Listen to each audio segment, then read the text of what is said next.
Bon, bonjour à toutes et à tous. Si vous m'entendez pas, j'utiliserai le micro qui sera à mes côtés. Je faisais le bilan tout à l'heure rapidement. Je ne sais pas si tout le monde connaît OpenLaw, mais c'est un projet qui est relativement récent. J'ai tendance souvent à répéter son histoire, je vais le faire très rapidement. Mais c'est à peu près il y a 3 ans, quasiment jour pour jour, qu'on a eu la première idée d'un programme d'OpenLaw. C'est vraiment là qu'avait germé, il y a à peu près 3 ans, cette idée de réunir tous les acteurs du monde du droit, du secteur public, du secteur privé, les juristes, les non-juristes, les informaticiens, tous les acteurs du monde du droit, et de se dire on va essayer dans une logique, dans une dynamique d'innovation ouverte et collaborative, en s'appuyant au mieux sur les modèles que sont l'open source, que sont l'open data, des sujets qui sont très tendance, je dirais en ce moment, de travailler sur la transformation de leur métier, de la transformation des technologies, en fait, sur tous les changements d'aujourd'hui. Ça, c'était le premier programme qui avait pour thématique l'accès au droit. Aujourd'hui, c'est le 6e programme. Donc on fonctionne de manière très pragmatique et agile ou itérative, comme vous voulez, en se disant qu'on produit uniquement des ressources qui sont ouvertes, qu'on appelle des communs numériques du droit, donc uniquement des ressources qui sont disponibles à tous. Et on engage toutes les personnes à venir avec nous, les produire ensemble, dans l'idée qu'ils puissent ensuite s'en servir pour leur propre métier. Aujourd'hui, c'est le 6e programme, et qui va porter sur une idée qui a germé l'an dernier dans le programme 4, économie numérique du droit, à l'occasion duquel on avait notamment travaillé sur cette charte éthique de la légalité. L'idée de l'enjeu plutôt de la formation du juriste. Alors on l'a un peu brandé différemment, on parle de formation du juriste de demain, mais parce qu'on pense effectivement que le numérique change suffisamment les compétences qui sont nécessaires pour un juriste, le savoir-être, le savoir-faire qu'on peut attendre d'un juriste à l'issue de sa formation.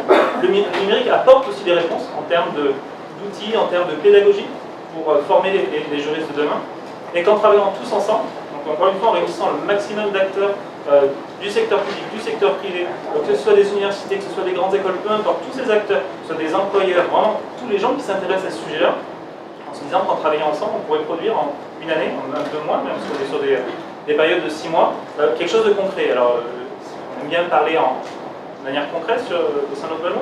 Les livrables qu'on présage, qu'on a envie de produire avec vous, sont de 2 types. Le premier, c'est permettre à chacun d'expérimenter au travers d'une plateforme commune et ouverte un certain nombre d'outils, de produire des outils, de produire au sein de différents projets qui seront détaillés ensuite dans un second temps de la soirée. Donc tout ce qui peut permettre l'innovation dans le monde de la formation du juriste de demain. Et de travailler aussi en parallèle, ce qui est très important dans tout ce qui est, je dirais, innovation ouverte, sur la documenter. Faire en sorte que tout ce qu'on va produire dans ce laps de temps qui est assez court, donc 6 à 8 mois, soit documenté et soit ouvert à chacun pour que chacun puisse se l'approprier et le reproduire par ailleurs. Donc on est vraiment dans cette idée où on a perçu, je vais pas dire un an, peut-être on a perçu un besoin, on va faire en sorte d'y répondre tous ensemble. Voilà notre modèle, je dirais, notre mode de fonctionnement. Donc je suis particulièrement heureux quand on s'est posé la question de là, quand et où organiser le lancement de ce programme. On a été particulièrement heureux justement d'être associé à ce 3e rendez-vous de l'innovation pédagogique en droit. Je pense que c'était le meilleur lieu. Là, c'était un peu plus logique en termes de convergence, en termes d'ouverture et de cette vocation qu'on a à être très inclusif au sein de l'OpenLaw. Donc merci encore pour l'accueil, Stéphane. Merci EY aussi pour l'infrastructure, mais aussi tout le travail qu'on a fait ensemble pour organiser cette première soirée. C'est une très bonne chose. Merci à vous toutes et à vous tous d'être présents aujourd'hui avec nous. Alors c'est que le début. Encore une fois, là pour l'instant on est sur des belles idées.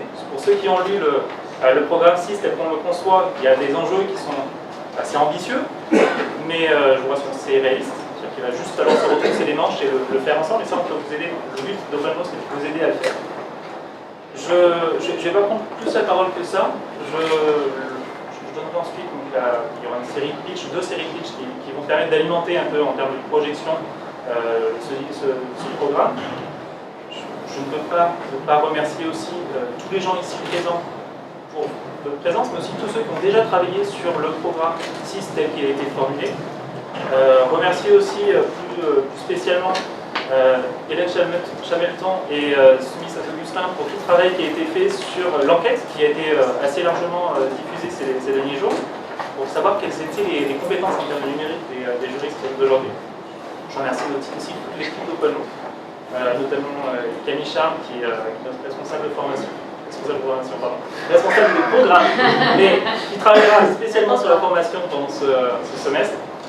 Et voilà, je donne la parole à à la salle et aux différents intervenants pour le reste de la soirée. Merci beaucoup. Merci beaucoup, Benjamin.